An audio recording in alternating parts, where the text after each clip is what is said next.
Welcome, you join me from Cancun. I'm here just now trying to rent a bicycle so I can go to the beach, and the reason I can't take a car is because all the taxi drivers are robbing bastards in Cancun, as you would imagine. There's no Uber, and there is an app called Didi, but I can't download it on my phone because I don't have an iPhone. So what I did was I woke up early, I went to another hostel that rent bicycles, and I got there and they're like, you need to leave a passport as deposit. I was like, right, fine, passport is back at the hostel I was staying at. Problem is, I met a French guy last night and we had a few beers, seems fine, nice enough guy. Then I realized today, the problem that people have with French people is that they're rude and obnoxious. Well, I found something worse, and that's a friendly French person. Because I was standing there this morning ready to go, and he comes down and he's like, how are you doing? What are you doing today? And I'm like, I can see where this is going. You just arrived last night, you don't know anyone. I'm like, I'm going to rent a bike, like a bicycle, and I'm going to cycle along the beach. He's like, oh, maybe I will join you. I'm like, oh fuck, no. Nothing against him personally. I was like, I just don't want him there.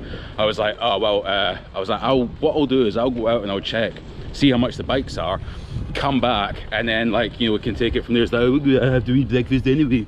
I'm like, okay, so we're just going to bump him. That was the plan. Now I need to go back to the hostel to get my passport. So it's going to be a mission impossible. I'm going to have to try and go in. He's going to be sitting there for sure at reception waiting for me. I'm like, I don't know how I'm going to get around this, because if this bike place wants a passport, all the bike places are going to want a passport. So I might just have to scrap the whole idea. I just go and do something. I might walk.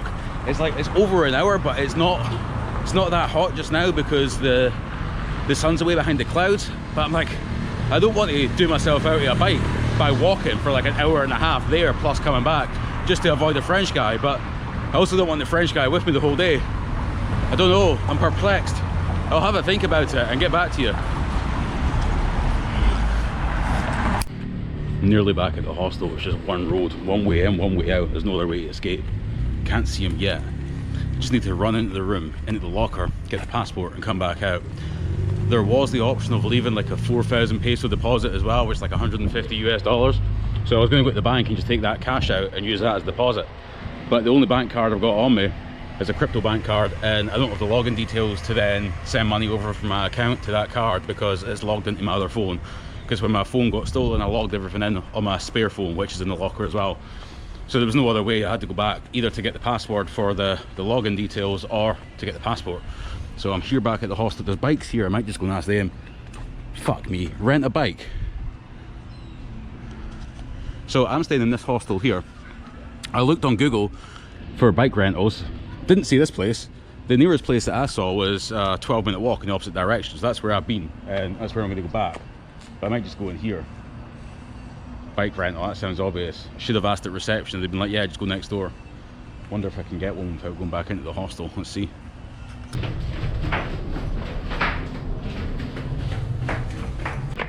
I made it. I got the passport. I managed to run up the stairs, get the passport, run back down and out. So I've got it here. We have the deposit for the bike.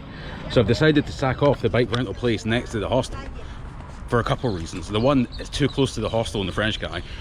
The other reason is if I lose the bike or damage it or there's any issues whatsoever, it's right next to the hostel, so they're going to go and speak to them, it's going to be an issue. So at least this place, it's another hostel like 10 minutes away. So there's almost zero repercussions. They're going to keep the passport as a deposit. It's like, I don't have to leave for the next like 5 months, so I've got plenty of time to organise a new one. Plus this one's almost full. There's only like 4 empty pages in it. The rest are all full with visas. So yeah, it doesn't actually make that much of a difference. The threat that they have for these places, like bike rental places, will keep your passport as deposit, because most people are here for a week, 2 weeks on holiday, and they need that passport because they have to go back home, back to their jobs, back to their families, back to reality, back to their real lives. I don't have any of that, so I don't need a passport. I'm just quite happy to stay here. Plan to stay in Mexico long term anyway. Yeah, keep the passport, do your worst. Let's go get a bike. Right, a couple of things to address here. Firstly, the hat. Yes, I know I look American. The reason the hat's backwards is because when it's like this on a bicycle, the wind just blows it off. So for today only, and I apologize for it, I'm going to be looking like an American. We have the bike here, you can see it. Isn't it a beauty? You can tell I'm definitely running out of money when you compare this to the pickup truck a couple months ago. And then we have this. I presume it translates to don't feed the crocodiles. I don't know if there's anyone out there that thinks it's a good idea to feed crocodiles, and if there is, I think we should let these people feed their crocodiles and then see what happens, because that seems like a ridiculous thing to do. It's not like feeding the seagulls or the pigeons, yeah, fair enough, but a crocodile, nah, you're all right. So we'll be on this road here for a couple kilometers. We're going straight ahead. This takes us from the city center in Cancun around a loop. There's water on both sides and it's the hotel district, so we're going to go there and have a look and check it out. On Uber it was coming up at like 160 pesos to get there, and then the same to come back, which is what the bike cost to rent. It was 170, so like one way. The problem is that there's no Uber because of the taxi ranks, or because of the taxi drivers here. They've got like a mafia owned taxi cartel, so you just can't get one. The app functions, but it just won't find you a driver. There's only ever like 1 or 2 working and they never show up. So that's where I got the bike, so we're going to cycle and yeah, join me.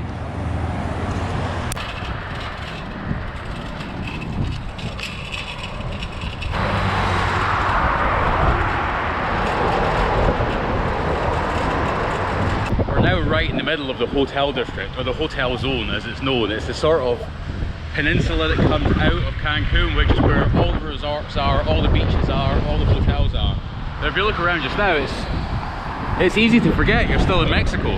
If you look at these buildings that we have here, like the grandness of this hotel, and this is one of the main strips with like all the restaurants and bars and tiki shops and tourist shops and things like that. So I've seen 2 or 3 beaches already. There was nothing that was majorly impressive, so I'm going to go, like, we're right on the outskirts of the effectively peninsula. It's not the right word for it. I'm going to go and check out one of the beaches down here and see what it's like. I've already got sand on me just now. I don't like sand, as many of you know. So yeah, let's go and hit the beach and we'll see what the view's like.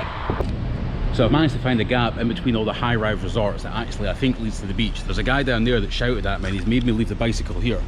There is an official sign, I've got the lock on it, and there's some motorbikes here. And the beach is just down here. So I'm hoping when I come back the bike's still there, because that would be unfortunate. But yeah, like it doesn't, even from this angle and the clouds, it doesn't even look real. I'll show you the view ahead. Like, that water is just so crystal clear.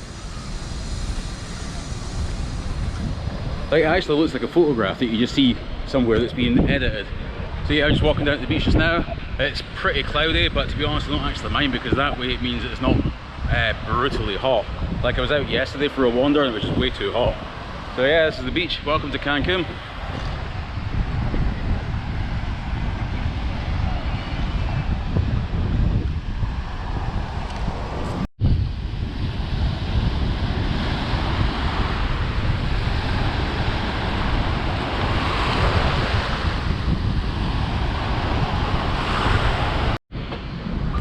Absolute shambles, the state of these shoes after 2 minutes on the beach.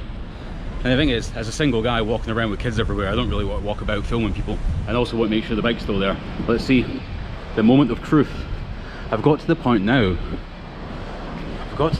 that I've been in Mexico long enough that I literally don't trust anyone. Like, anyone tells me to do something, anyone asks me for something, I'm like, nah, you're going to scam me, you're going to rob me, you're going to do something. But here we are, bike's back. Let's get to the next beach. So I'm now in what I presume is the party area. Just ahead of me there's a sign for Coco Bongo, shows and discos. And it says, puts Vegas nightlife to shame. Right next to the Hard Rock Cafe. We've got Senor Frogs, and then we've got Fat Tuesday. And your dollar bar here, which I can only presume is a scam. And obviously they daily deliver the Coca-Cola that's arriving. Obviously I can't go in for a drink anywhere because I'm covered in sand and I've got to look after the bike so it doesn't get stolen. So I'm going to keep going and see if I can find another beach. So I'm not sure how this works. I'm about 200 or 300 meters away from the last beach, which you saw had beautiful water. It looked like it was something from a postcard.